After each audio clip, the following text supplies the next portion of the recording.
Brain-dead असलेल्या एखाद्या व्यक्तीचे महत्त्वपूर्ण अवयव दान केलं जाणं तसं दुर्मिळ। नाशिक शहरातल्या विजया झळके यांनी हे दातृत्व दाखवलं। संपूर्ण राज्यात त्यांचं कौतुक होत असलं तरी त्यांना आर्थिक आधाराची गरज आहे। अशा दानशूर व्यक्तींबाबत कुठलीही योजना नसल्याने हे दातृत्व उपेक्षित ठरतंय। हे आहे झळके कुटुंब। अगदी हलाखीची परिस्थिती असलेल्या या कुटुंबातील कर्ते अश्विन एका किराणा दुकानात काम करून घर ते चालवायचे। मात्र अपघात होऊन अश्विन थेट ब्रेनडेड अवस्थेत गेले।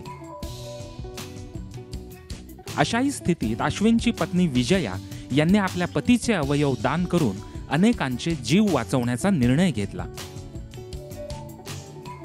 आणि किडनी, मेंदू आणि डोळ्यांसह अश्विन यांचे शक्य ते सर्व अवयव दान करून विजया यांनी आपल्या पतीला एक प्रकारे अवयव दानातून अमरत्व दिलं। अत्यंत धीरानं उदात्त कार्य करणाऱ्या या धाडसी महिलेला आज मात्र आपल्या 2 मुलांना कसं शिकवायचं, त्यांचा खर्च कसा भागवायचा या प्रश्नांची चिंता भेडसावत आहे।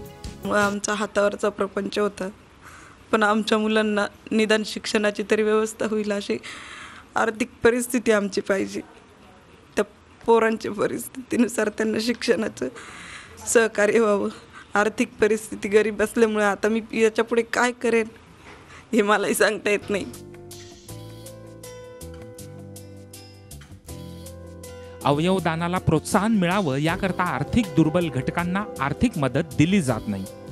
यावर उपाय म्हणून अशा प्रकारचं धाडसी पाऊल उचलणाऱ्यांचा शासनाकडून किमान सत्कार, शासकीय, निमशासकीय नोकरी किंवा तात्पुरत्या करार स्वरूपात नोकरी देण्याची गरज आहे। मात्र सरकार असं जनताभिमुख पाऊल उचलण्याऐवजी जाहिरातबाजीवर कोट्यवधी रुपये खर्च करण्यात धन्यता मानत आहे।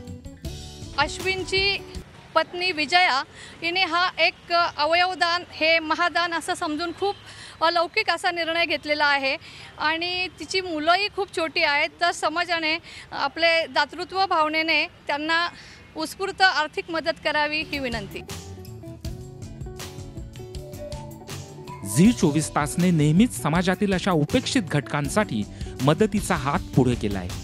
कशाचीही तुलना न होणारं अशा प्रकारे बहुमूल्य अवयव दान करून या महिलेनं समाजात आदर्श निर्माण केलाय।